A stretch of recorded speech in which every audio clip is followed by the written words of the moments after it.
Decision-making in public agencies can be complicated.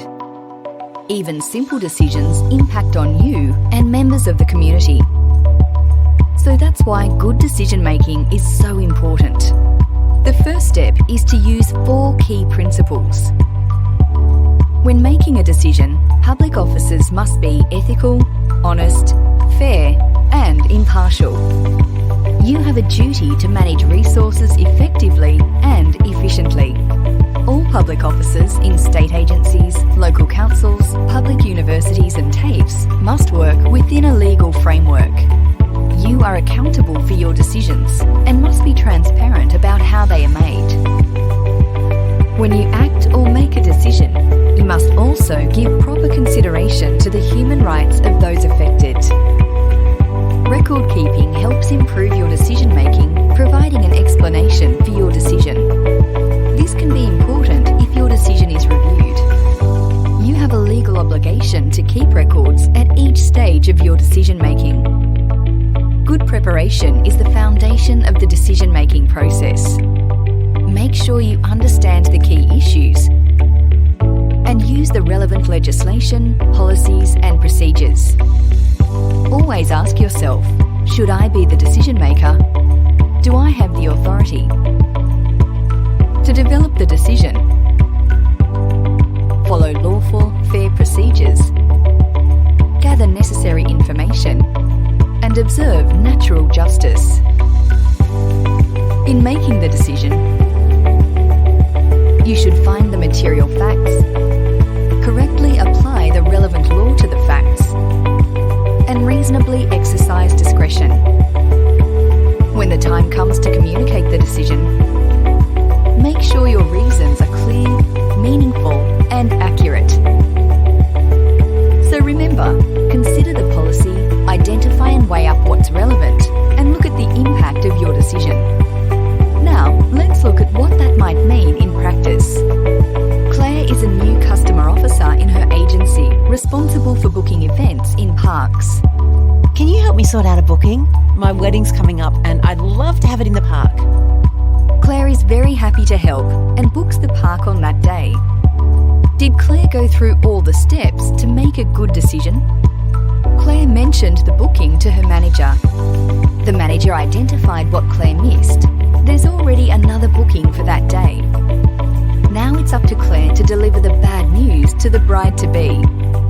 Did Claire have the delegation to confirm a booking? Did she identify and follow the right procedures? Did Claire gather all necessary information? I'm so sorry. You can't have that area for your wedding. Can I suggest some nearby locations instead? Claire's story has a happy ending. After she raised the issue with her manager, they were able to find a solution the customer was happy with, and Claire agreed to review the workplace procedure. She was booked into good decisions training with the Queensland Ombudsman. The next case looks at areas where problems often crop up: communication and following correct procedures. Arun's been asked to manage a purchasing process. He sent documents out asking companies to quote on the job. 2 applicants responded within the 4-week deadline. Arun quickly reviewed the applications, selected one, and contacted that company an hour after the deadline closed. Hi there, is that Anne Brown? Hi, it's Arun here from the council. I'm ringing to let you know that your quote has been selected. Arun thought he was being efficient, getting back to the chosen applicant so quickly with a phone call. A few weeks later, the unsuccessful applicant emailed Arun requesting an update of the outcome of the purchasing decision. Even if Arun chose a good quote option, there appears to be no evidence to support his decision making. Looking closer, we see that there were a few steps that Arun missed. Did he even have the delegation to make that decision? Did he do a written evaluation of his decision and get it approved? Did he record his reasons for making the decision? Did he give meaningful and accurate reasons when communicating the decision? Arun met with his manager about the problems with the process. A review of the decision was required, and this time, the right steps were followed. Two reasons for having and following procedures are that it helps to avoid poor decisions and helps achieve acceptance of the outcomes. Arun's actions could have led to the contract being cancelled and left the council open to a complaint about purchasing. In our scenarios, we've seen the need to follow correct procedures, the impact of gathering all necessary information, the importance of keeping records at every stage, understanding your level of delegation, and the importance of giving meaningful and accurate reasons.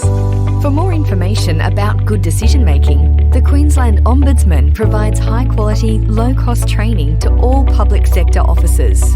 You can also download a checklist and detailed resource from our website.